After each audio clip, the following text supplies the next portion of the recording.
Nossos convidados, Lino Cunha, historiador, e Luís Delgado, comentador da SIC, que se junta a nós por Skype. Começo por si. Boa tarde, obrigada por estar connosco. Agora que já passaram algumas horas, enfim, desta rebelião, desta tentativa de golpe de Estado, seja lá como é que podemos classificar isto, a sua opinião acha que isto foi planeado? Está surpreendido com este avanço do Grupo Wagner? Acha que foi planeado ou foi uma fuga para a frente? Boa tarde. Já passaram algumas horas, mas eu acho que a surpresa de agora não é muito diferente da surpresa da parte da manhã ainda. Ou seja, acho que o conhecimento ainda é muito incompleto. Ainda não sou capaz de ter uma perspectiva suficiente para tentar avaliar o que é que está em causa. Não sabemos ainda se é uma insurreição para derrubar o Ministro da Defesa e para tornar o rumo da guerra na Ucrânia um rumo mais duro. Não sabemos se é um golpe para derrubar Putin. Parecia ser isso no início, não é? Nas primeiras declarações parecia que era só isso. Pois, porque eu digo, há pouco conhecimento e não se entende ainda bem, embora seja uma guerra por tweet, quase em direto, com os próprios protagonistas a comentarem em direto o que eles estão a fazer, é muito confuso. Ou pelo menos a mim não dá perspectiva suficiente para perceber o que está a passar. Poderia ser essencialmente, ou seja, uma insurreição para derrubar o ministro e para, no fundo, tornar a guerra mais dura, dando voz àquilo que são os ultras do regime. Poderia ser um golpe de Estado para derrubar Putin e mudar todo o governo, ou no limite poderia ser um golpe de Estado revolucionário para mudar o próprio regime constitucional da Rússia. É tudo muito confuso, ou seja, são várias hipóteses que estão em cima da mesa. Mas também há aqui uma mudança estranha ou surpreendente do discurso de Prigozhin, que também, de repente, também já questiona a própria operação militar russa na Ucrânia. Quer dizer, é estranho, no mínimo. O que é que mudou aqui? Há aqui alguma combinação por trás? Eu acho que nunca ninguém... Ou suspeita? É um bocadinho como diz a Ana. Eu acho que, na verdade, nunca ninguém entendeu exatamente qual era o papel do Prigozhin. Nós temos uma coisa que é, quando se privatiza a guerra, quando se dá este poder todo a privados, significa duas coisas. Significa, desde logo, que o direito não se aplica a estas pessoas, ou seja, os crimes de guerra não podem ser julgados como se fossem as forças regulares. E, por outro lado, significa também que o poder político está, de certa forma, a transferir aquilo que são as suas competências à propriedade privada. Pode ter a ver com isto, ou seja, com uma resistência do Grupo Wagner para não se deixar domesticar, ou seja, para não se deixar, no fundo, integrar dentro das Forças Armadas Regulares russas, depois de ter cumprido aquele papel que eles cumpriram. São muitas as incógnitas. Aquilo que vai ser interessante, se calhar, nós percebemos como é que o Putin vai reagir a esta ameaça. Já vamos. Partilha desta ideia de que Prigozhin poderá estar a ser pago por outras forças, digamos assim, para esta mudança de opinião repentina, que isto foi um golpe planeado, que ele estará bem preparado, ele tomou logo esta cidade estratégica, não é? Eu vou ter que repetir, não sei. Claro. Não sei. Mas há uma coisa que me parece que é inquestionável, que é o valor do ato em si. Independente do contexto ou daquilo que é o motivo, o valor do ato é inquestionável. E vai ser interessante, talvez isto nós possamos depois analisar com alguma atenção, qual é que é o valor que o Putin vai dar a este ato, que é um ato que claramente desafia a sua autoridade e que vai ter uma influência determinante no nível da guerra. Se nós olharmos alguns precedentes sobre como é que Putin reage com este tipo de desafios internos, os precedentes indicam, ou vão indicar, o grau de ferocidade com que ele vai reagir. E ele usa realmente um argumento que lhe permite depois abrir portas para atrocidades que até nós no Ocidente nos custa às vezes a avaliar. Sempre que ele encara estas ameaças como ameaças existenciais, e aqui a ameaça tanto é sobre ele como sobre o próprio regime da Rússia, porque se confunde o regime autocrata com o próprio autocrata, ele reage de uma forma que é particularmente dura. E é por isso que vai ser interessante ver a reação. Se nós nos lembrarmos em dois atos que teve logo quando ele iniciou o seu mandato, há uma transição de poder do Yeltsin para Putin em 99-2000, quando é a Segunda Guerra da Chechênia, e há dois atos que são, de facto, dois atos que marcam o início do seu mandato e que foram, aliás, bastante bem recebidos pela população russa, porque, de certa forma, restaurou a autoridade. Tem a ver com o cerco ao Teatro de Moscovo e depois com uma escola. Em umas circunstâncias, ele agiu de uma forma completamente impune. Em relação a Moscovo, que foi em 2002, o ataque para resgatar os reféns matou 129 reféns. Primeiro colocaram gás nas condutas, depois houve um ataque das forças especiais e morreram, além de todos, os guerrilheiros chechenos, porque Putin desconfiava que a Chechênia estivesse a tentar reconfigurar o Cáucaso no sentido de ser para o muçulmano. Portanto, os guerrilheiros morreram todos, foram executados. Alguns deles estavam até adormecidos pelo gás que foi injetado e morreram uma quantidade enorme de reféns. E depois o outro foi 10 anos mais tarde, numa escola em Beslan, foram feitos também mais de 1000 reféns e morreram 300 reféns, entre os quais mais de uma centena ou 2 centenas de crianças. E ele lançou duas bombas, portanto o ataque começou da forma, com uma bomba termobárica e depois com uma bomba de fragmentação. E foi assim que começou o ataque para resgatar cidadãos russos. E este ponto é que chama atenção para isto.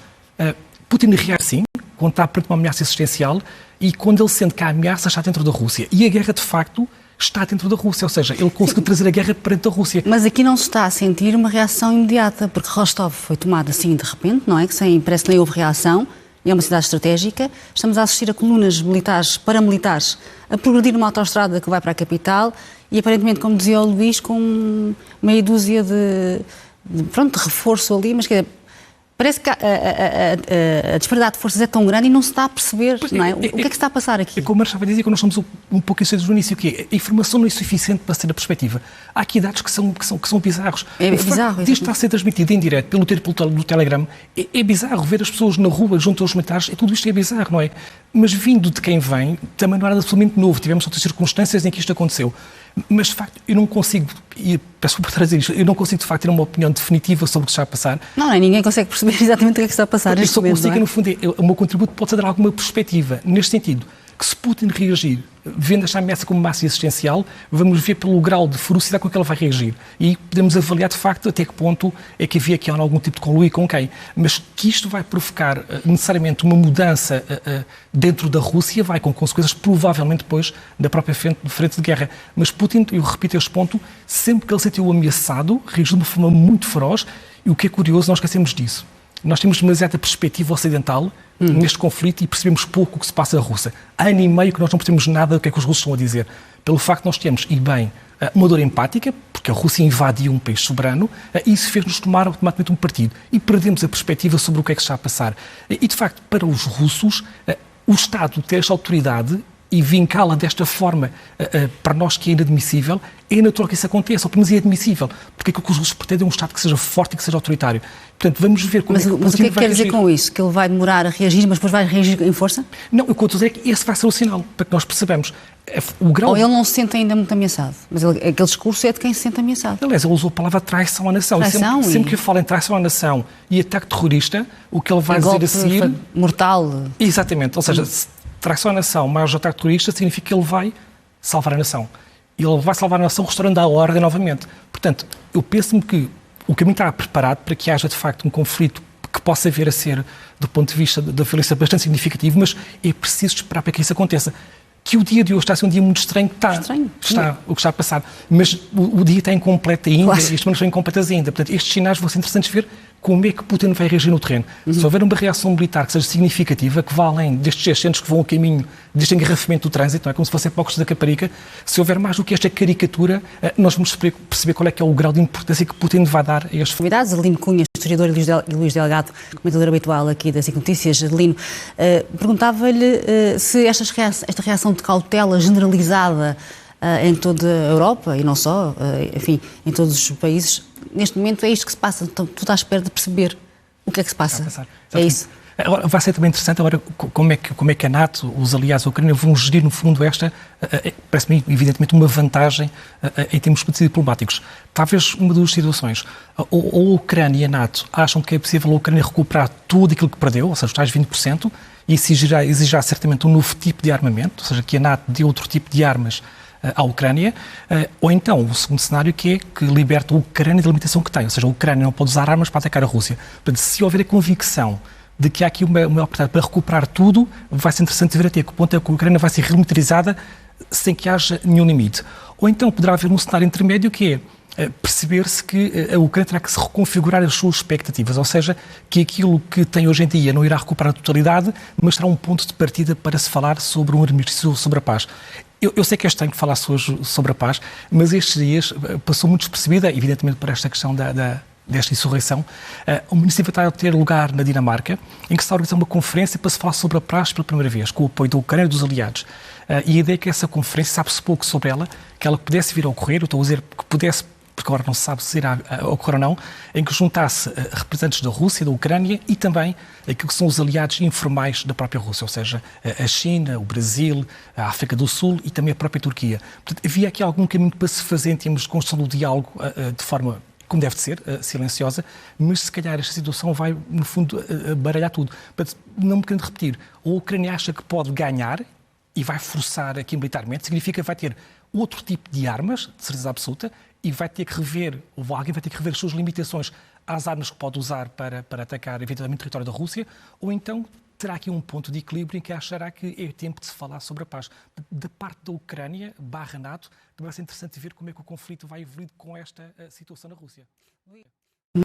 Adelino Cunha, com todos estes perigos, como é que Putin ainda não acabou com esta coluna militar que está a entrar pelo Ocidente e a dirigir-se à capital? Como é que é possível, dado, há pouco falávamos disso, o desfazamento enorme entre 25 mil homens, por mais fortes que sejam, e centenas de milhares de militares do exército russo? O que é que está a acontecer aqui? Há cá alguma coisa dado o perfil de Putin? Sim, que é de um profundo absurdo. Primeiro é esta marcha sobre Moscou, aparentemente sem tipo de resistência. Isso por si só já é um absurdo, e o tempo que ela está a durar. É que estamos nisto há horas, não é? Exatamente. E o outro absurdo é nós acharmos que o Prigozhin esteja a agir sem ter criado nenhum tipo de poder para poder estar a fazê-lo. E há aqui uma questão que eu acho... Ou seja, terá alguma coisa por trás a suportá-lo?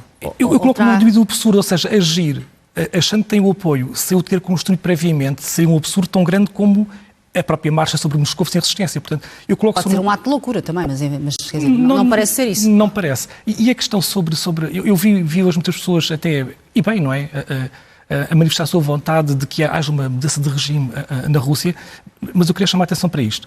Primeiro, o Prigozhin não é uma alternativa pessoal, alternativa de poder a Putin. Isso parece-me que é absolutamente claro.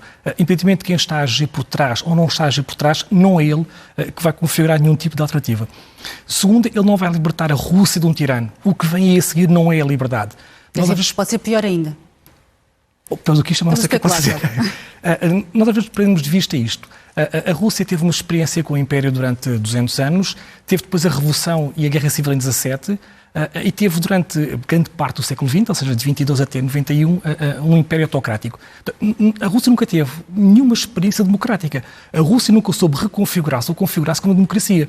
Nós acharmos que agora vem alguém libertar a Rússia de um autocrata e que vai substituí-lo por um qualquer democrata, eu acho que tem uma profunda ingenuidade e até tem algum grau de perigosidade, porque vai abrir a questão que há para estava a fazer o Luís Delgado, que é o que vier a seguir pode ser pior do que isto. É necessário alguma cautela sobre a forma como nós estamos a olhar para esta questão de o que é que representa o Prigozhin estar a tomar esta iniciativa, quem é que está por trás ou não está, e acima de tudo acharmos que a seguir ao Putin virá um democrata. Não parece isso. E nós caímos nessa ilusão desde o primeiro dia da guerra, achar que a guerra se resolveria se o Putin saísse do lugar. Isso nunca esteve em causa, porque atrás do Putin está um conjunto de elites pós-soviéticas que são muito mais radicais, até muito mais ultranacionalistas do que o próprio Putin. Eu consideraria as elites ocidentais, são as pessoas que formam a opinião, não é? Nós todos estamos a analisar isso, que houve aqui uma grande cautela e talvez evitar um pouco este discurso que às vezes é muito nosso, que é tentar ridicularizar ou menorizar aquilo que está do outro lado só pelo facto de nós não entendermos. Ou seja, o facto de nós não entendermos uma coisa ou não conseguimos explicá-la, o que é o caso de hoje, não é? Não retira o valor que tem a situação em si. Voltava àquela conversa que ouvimos há pouco. Pode ser informação falsa, não sabemos, de que Vladimir Putin não estará no Kremlin, terá viajado para os arredores de Moscou. Quer dizer, mas no meio de uma crise destas, isto é plausível? Como é que se entende isto? Já falámos aqui de como é que há este avanço sistemático do Grupo Wagner naquela autoestrada, não se passa nada de especial e agora Putin estaria fora dos comandos. Nós, como estamos a acompanhar quase em direto o que está a acontecer, isto que eu vou dizer faz parte deste território que é mais da especulação e menos do conhecimento.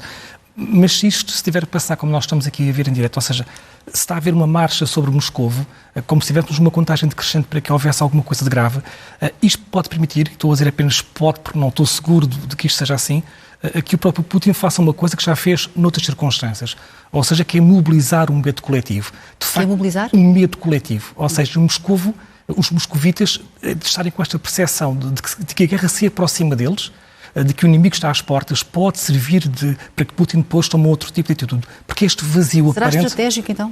Eu estou apenas a especular. O que eu noto é isto. É ver esta ausência de poder de resposta. A mim parece-me que poderá dizer alguma coisa. Pode ser isto, que é estar a preparar alguma coisa para mobilizar-se a preparar a opinião pública para uma resposta em grande escala?